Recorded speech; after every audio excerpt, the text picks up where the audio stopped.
तीन दिनिया ओडिशा गस्तरे भारतीय क्रिकेटर पूर्वतन अधिनायक मोहम्मद अजहरुद्दीन ओडिशा भुवनेश्वर हेब कि तांकर द्वितीय घर ओडिशा रे हेब कि तांकर स्वप्नर क्रिकेट एकाडेमी ए संपर्क आलोचना करने मो सहित अच्छा भारतीय क्रिकेटर पूर्वतन अधिनायक मोहम्मद अजहरुद्दीन एवं भुवनेश्वर खोर्धा मध्य एक पब्लिक स्कूल क्रिकेट एकाडेमी आसंता काली उद्घाटन हब तार से उद्घाटन करेंगे तांकर निर्देश एवं तत्वावधान ये एकाडेमी चलो केते दिन भितर ओडिशारू पुणी थरे अंतर्जातीय क्रिकेटर माने बाहर भारत को प्रतिनिधित्व करेंगे ओडिया क्रिकेटर से संपर्क में आलोचना करवा सहित।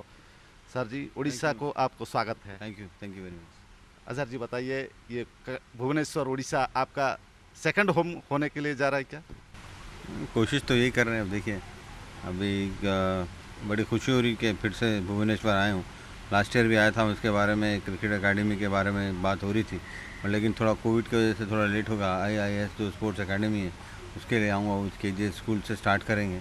तो मैं समझता हूँ कि उड़ीसा में बहुत ज़्यादा टैलेंट है, स्पेशली जो ट्राइबल बेल्ट के लड़के हैं उनको मौका मिलता नहीं है, क्योंकि वो खाली बस गाँव में ही खेलते हैं और अपना छोटा छोटा खेल लेते हैं और एंटरटेनमेंट के खेल लेते हैं। बट लेकिन उनमें इतना टैलेंट है कि हम अगर वो टैलेंट को आगे बढ़ाएं तो शायद वो इंडिया के लिए भी खेल सकते हैं, उड़ीसा स्टेट के लिए भी खेल सकते हैं। जब तक आप टैलेंट को बढ़ाएंगे नहीं, जब तक आप टैलेंट को बढ़ावा नहीं देंगे तो वहाँ पे टैलेंट सबसाइड हो जाएगा और टैलेंट वहीं का वहीं रहेगा और वो लड़के बस गाँव में बस थोड़ा विकेट लगा लेंगे, ऐसे ही खेलते रहेंगे।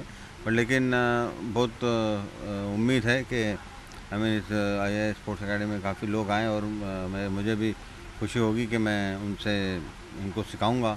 मेरा जो भी मैं जितना भी क्रिकेट में सीखा है, एक्सपीरियंस जितना भी है मेरे में, थोड़ा बहुत मैंने भी थोड़ी बहुत क्रिकेट के लिए तो एक्सपीरियंस से उनको बताऊंगा, तो मुझे खुशी की बात है। और लेकिन मैं पूरे उड़ीसा के लिए अच्छा करना चाहूँगा, क्योंकि यहाँ पे बहुत टैलेंट है, बहुत लोग हैं। क्योंकि हमारे गवर्नमेंट से भी अपनी थोड़ी बात हो रही है, अगर कोई अच्छा यहाँ पे ज़मीन मिलेगी या लैंड मिलेगी तो हम उसके लिए भी अच्छा एकेडमी करेंगे, अच्छा उड़ीसा क्रिकेट को बढ़ावा देंगे। ये प्रपोजल आप दिए क्या गवर्नमेंट ऑफ उड़ीसा को, जो स्पोर्ट्स सेक्रेटरी के साथ आज बातचीत हुआ आपका? प्रपोजल तो अभी दिए नहीं, हम बताएंगे हम ऐसा ऐसा करने, हम ऐसा करेंगे।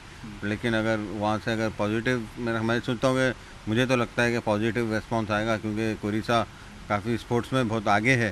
क्योंकि कभी हम यहाँ पे आता था जब भुवनेश्वर में 1984 में 87 में उतना ज़्यादा तो डेवलपमेंट था नहीं, और कटक का एक ही स्टेडियम था। उस टाइम पे कटक का नंबर 1 स्टेडियम था इंडिया में, क्योंकि लोग तरस जाते थे कि कटक के स्टेडियम में खेले, क्योंकि आउटफील्ड अच्छी होती थी, विकेट भी बहुत अच्छा बाउंसी होती थी।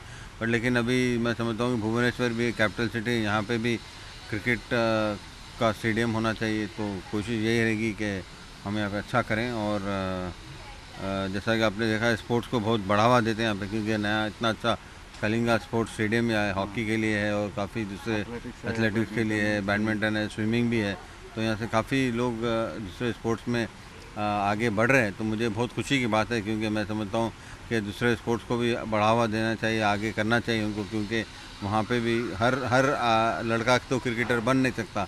बस हॉकी खेलेंगे, बस बैडमिंटन खेलेंगे, बस स्विमिंग करेंगे और एथलेटिक्स करेंगे।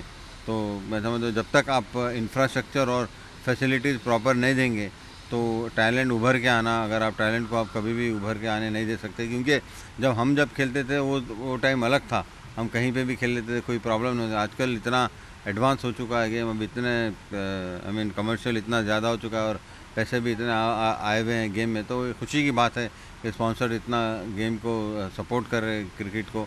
तो मैं उम्मीद करता हूँ कि हमारी ये जो IIS स्पोर्ट्स एकेडमी है और जो भी है यहाँ पे, हमें सोमदत्त साहब है, जगन्नाथ साहब है, अपने बापी भाई तो इतनी मेहनत करे, उनका जितना भी तारीफ़ करे बहुत कम है वो, क्योंकि अगस्त के महीने से अभी मेहनत कर रहे, तो उनकी मेहनत रंग लाई। और मेन तो हमारे डॉक्टर साहब हैं, डॉक्टर प्रदीप सेठी साहब, तो उनकी वजह से मैं उड़ीसा आया हूँ। इतना तो मेरा उड़ीसा में आना बहुत मुश्किल था।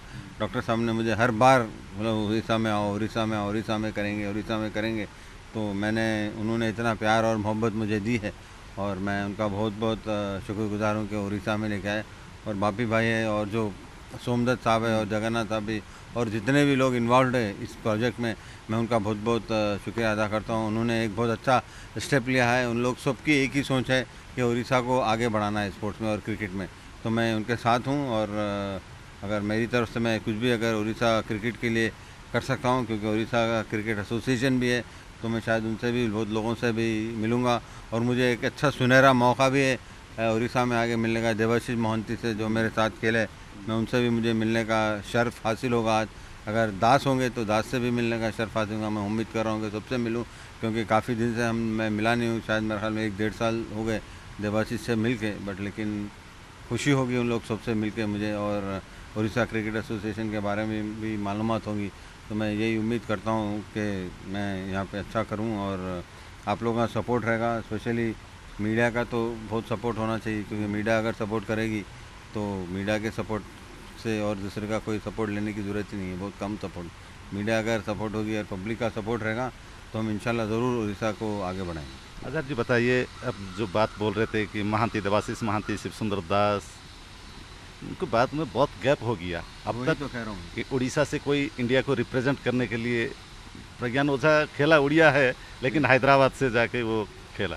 हाँ नहीं, ये तो सही बात है बिल्कुल। उसके बाद में कोई प्लेयर्स ऊपर आए नहीं है, क्योंकि देखिए टैलेंट को उभरना संवारना पड़ता है, उसको बताना पड़ता है। उड़ीसा लोग क्रिकेट उड़ीसा में एसोसिएशन को देखिए क्या करना नहीं करना चाहिए। उड़ीसा अपनी तरफ से क्रिकेट एसोसिएशन देखिए वो तो कोशिश ही कर सकता है। उसके बाद में जब प्लेयर्स जब आना पड़ेगा, स्पेशलाइज कोचिंग होनी पड़ेगी, तो उड़ीसा क्रिकेट एसोसिएशन जितना भी क्या है वो बहुत अच्छा काम कर रहे हैं। तो मैं उम्मीद करता हूँ कि और ज़्यादा से ज़्यादा देवाशीष से के बाद, शिव सुंदर दास के बाद कोई इतने ज़्यादा प्लेयर्स आए नहीं हैं। क्योंकि प्रज्ञान तो ठीक है, वो प्रज्ञान उड़ीसा का है, बट लेकिन हैदराबाद को खेला हो तो हमने उसको बुला लिया। हमने एक उड़ीसा के लड़के को हैदराबाद में बुला लिया।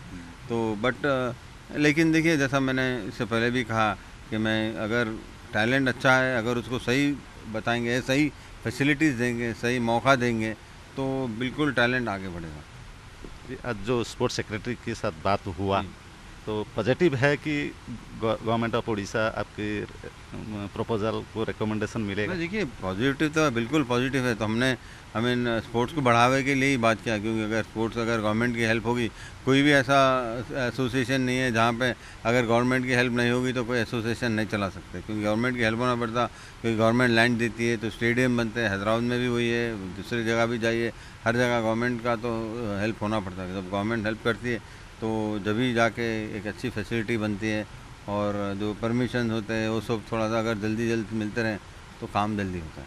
तो भुवनेश्वर के पास जो स्कूल में आप एकेडमी बना रहे हैं, वो एकेडमी का स्ट्रक्चर कैसा होगा? कौन सा बच्चा खेलेंगे? नहीं, वो स्ट्रक्चर ऐसा होगा, वो एकेडमी ऐसी है कि स्कूल के लड़के भी खेलेंगे, बाहर से लड़के भी आके उसमें एडमिशन ले सकते हैं। और स्पेशली अगर गांव जो ट्राइबल के लड़के, जो गांव छोटे छोटे गांव के लड़के, अगर कोई अच्छा टैलेंटेड बच्चा रहेगा तो हम उनको फ्री में भी कोचिंग देंगे। क्योंकि जहाँ तक है बात है, जो ट्राइबल के जो लड़के होते हैं वो बहुत गरीब होते हैं, उनके पास समटाइम जूते भी नहीं होते, कपड़े भी बराबर नहीं होते, बट लेकिन उनमें टैलेंट बहुत होता है, हुनर बहुत होता है, और वैसे ही लड़के आगे बढ़ते हैं। क्योंकि हमारे पेज में एक लड़का था पुनया बोल के, वो भी बहुत एकदम गरीब फैमिली से है, बट लेकिन हमने उनको इतना सपोर्ट किया, जो रणजी ट्रॉफी खेला है, अभी कैंप में भी जा रहा है। तो उम्मीद है कि उससे वो फास्ट बॉलर है, उम्मीद है कि वो हैदराबाद से इंडिया को रिप्रेजेंट कर, क्योंकि ऑलरेडी तिलक वर्मा हमारे लड़का है जो मुंबई इंडियंस को खेल रहा है, वो सब में कंसिस्टेंट बैट्समैन है वो। तो मैं बहुत खुश हूँ, मैं उसको भी बहुत मुबारकबाद दूंगा, क्योंकि इतना अच्छा पहला सीज़न है। पहले सीज़न में जाके इतने बड़े प्लेयर्स के साथ खेलना इतना आसान काम नहीं होता, लेकिन उन्होंने बहुत अच्छा परफॉर्मेंस किया। अजहर जी अभी बोल रहे थे कि कटक बारवाटी स्टेडियम के बारे में, आपका एक रिकॉर्ड है, अभी तक जिंदा है वो रिकॉर्ड कि हाईएस्ट 153 अगेंस्ट जिम्बाब्वे 98 में। अब तक कोई भी तोड़ नहीं पाया। जब तक कटक चाहेगा वो बिग ब्रेक नहीं होगा, जब कटक चाहेगा ब्रेक हो जाए, वो ब्रेक हो जाएगा। तो नहीं, बहुत खुशी की बात है, क्योंकि मैंने कभी भी यहाँ पे मेरे ख्याल में काफ़ी मैचेस खेले, तो कटक में मैं हर बार स्कोर ही किया हूँ। क्योंकि मुझे एक देखे तो एक लकी ग्राउंड भी हो सकता, क्योंकि मेरा वनडे में शायद हाईएस्ट स्कोर यहीं पे है कटक में। तो कटक ने, उड़ीसा ने मुझे बहुत दिया है, तो मैं उड़ीसा को वापस देना चाहता हूँ खुद। तो और एक बात पूछना चाहूँगा, आपका उम्मीद नहीं है कि बीसीसीआई का बॉस बनना? नहीं, ये तो देखिए मेरे हाथ में नहीं, ये तो अल्लाह के हाथ में, जो अल्लाह चाहेगा वही होगा। बट अभी तो इसके बारे में बात करना मैं नहीं समझता हूँ कि सही है इस प्लेटफॉर्म पे, लेकिन आगे चल के देखेंगे क्या। विराट कोहली का फॉर्म के बारे में क्या? ये तो आप पूछने वाले थे मुझे। देखिए विराट कोहली का फॉर्म ऐसा है, बात अभी जब फॉर्म थोड़ा डाउन होता है तो वो थोड़ा सा टफ होता है सिचुएशन। तो मैं समझता हूँ कि उनको थोड़ा सा पेशेंस रखना चाहिए। वो बहुत बड़े प्लेयर है, एकदम बहुत बड़े प्लेयर है। तो ऐसा नहीं कि अभी एक 10-15 मैच में अगर स्कोर नहीं करेंगे तो इतने एकदम ख़राब प्लेयर नहीं होते, लेकिन थोड़ा सा पेशेंस रखना पड़ेगा, क्योंकि जब भी उनका स्कोर होगा लंबा ही स्कोर होगा, उसके बाद में फिर रुकेंगे नहीं। और ये आखिर सवाल, इंडियन क्रिकेट सही दिशा में है? बिल्कुल 100% सही दिशा में। ठीक है, मीन इंटरनेशनल टूर्नामेंट हम काफ़ी दिन से नहीं जीते, पर लेकिन मैं उम्मीद करता हूँ कि ऑस्ट्रेलिया में जो T20 वर्ल्ड कप होगा तो वहाँ पे अच्छा मज़ाहिरा करेंगे। Thank you. तो शुणुले भारतीय क्रिकेटर पूर्वतन कैप्टेन मोहम्मद आजहारुद्दीन सहित आम कथा होते, प्रतिक्रिया थिला जे कटक तांको अधिक भल पाइबा देछि, सेथिपैं तांकर कटक बारबाटी स्टाडियम रे एपर्यंत तांकर सर्वाधिक रन स्कोर 153 एपर्यंत जीवित रही। आउ सेही भल पाइबा से ओडिशा को फेरेबा पाई चाहूँचती। जदि तांकु ओडिशा सरकार साहाय्य करती, जदि एठी एकाडेमी बनैबा पाई दियंती, ताहले तांकर अभिज्ञता एठी शेयर करिकी बहुत अंतर्जातीय क्रिकेटर ओडिशा रु बाहर करिवे एवं भारत को प्रतिनिधित्व करिवे। कैमरा पर्सन विभू साहू सह निरंजन रेड्डी, OTV।